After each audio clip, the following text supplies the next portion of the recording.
Mbiarata ikorono owo kuka yirinde because politics ndị na-ekwu okwu ka na politics bụ ndị ụgha. That is the truth. Onye bịara kwa na politics na-etoro n'olu mma si na-arịọ unu otu unu si mee ya mbụ 2015 otu unu si mee ya na 2019 unu mee ya na 2023. When I don't see Amo, I don't come to shock some people again. When I don't hear them. That was a Rivers State governor. Hey, yeah, so when I hear what he speak, he's from Opobo. He's from Opobo. And he's speaking Igbo language. What be the language you Opobo speak? Later, maybe in Fusho. I don't know whether near Fusho. Go tell on about Opobo. But many of you don't hear about King Jaja of Opobo. Now so, I know that story very well. Now, the current River State governor, I hear when I started, they say, oh, defend him. He wanted just to defend him in Sejo. Now, make una hear the complete. Now, Opobo man, and make una hear in Igbo. I even they hear and clearer. Past some Southeasterners, Igbos, where they near us. Enjoy the rest of the video.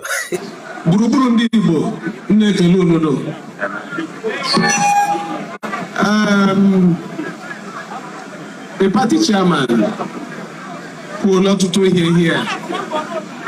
Ke kwesịrị ikwu o werela kwuo. Maya dey hang where. But when we see njem bịara taa dị very important. Ọ ga-adịkwa mmasị nkwutukwa one or two things. Ụmụnne m ndị nwe m na ndị nwe here. Ihe chọrọ ime onu asọ ihe dum chairman kwuru. Unu were ndekọ dị mma, ndekọ unu chọrọ ịnụ. Ndekọ ihe achọghị ịnụ, unu tụfuo ya.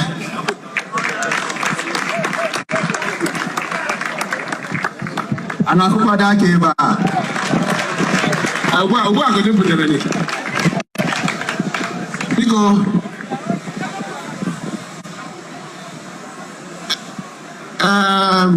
UIC chairman or president, okay? On a rundown, here mere transfer between myself and the Burundi Igbo.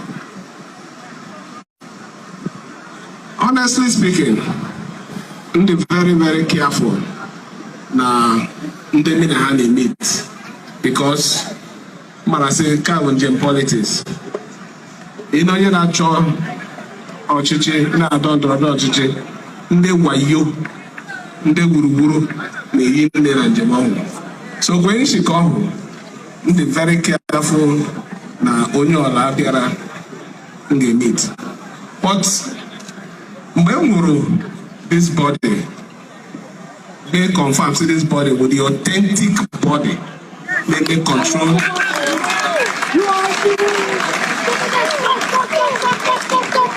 They may control the affair of Igbo, na Rivers State and Bayelsa.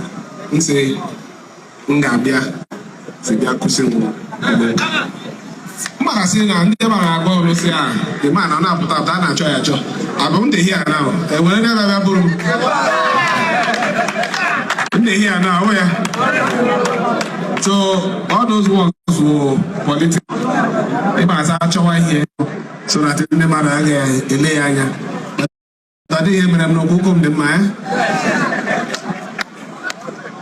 Here, Mbiarata ikorono owo kuka yirinde because politics ndị na-ekwu okwu ka na politics bụ ndị ụgha.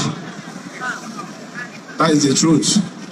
Onye bịara kwa na politics na-etoro n'olu mma si na-arịọ unu otu unu si mee ya mbụ 2015 otu unu si mee ya na 2019 unu mee ya na 2023. Thank you.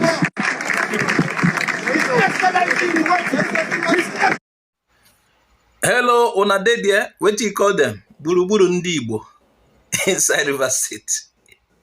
He was not mincing words. Buruburu Ndi Igbo, clear. They know who they are. They cannot distance themselves from that language. And this time around, they know who they are. Forget what you una they hear. Forget people where they tell on a story. You know what they call Obi Igbo? Obi Igbo. You know what it means to call a place Obi Igbo? They changed to Oyi Igbo. Well, I never understand anything. Stop dragging Igbos. Igbos are Igbos. We don't go trying to force non-Igbos to be part of us. We know Igbos and we interact with our fellow Igbo speakers, our fellow blood. He called them Buruburu Ndi Igbo. You know what that means? He said, he even spoke English again and said, Igbo representing body. He's not talking of Igbos of Southeast this time around. Igbo say Port Harcourt in River State. Hey, I don't know why people go to drag with him. When I don't hear that, this one the governor of River State too. The truth is there. Staring at us always. Forget what people say. I beg, before then, make una remember say, I know they make trouble with anybody. We know they make trouble. Our work now unify. You know this channel name now, Igbo Area TV. We dey unify Igbo, so we no want trouble. We identify with Igbo speakers. This is Igbo Area TV. What be my work now? What be my work? I am identifying with Igbo speakers.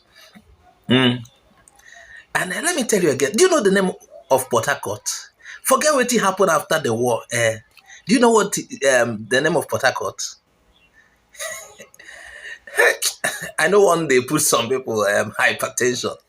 These things are like this, and we are not fighting it. I don't know why some people are fighting it. These things are simple. We are who we are. And them, they know. They know why some of them, they say, we don't want. But this is not for any political reason. No. We are identifying with our brothers simply. For them, I say, but then, I don't know why it's going to vex you. Say Igbos one day unite, they do things together, they won't love themselves. I don't know why it depends on people. Namen TV, thank you. I picked this one from you. Thank you very much. Kudos. And Igbo Ezwe TV, I see your handle. We are in this together.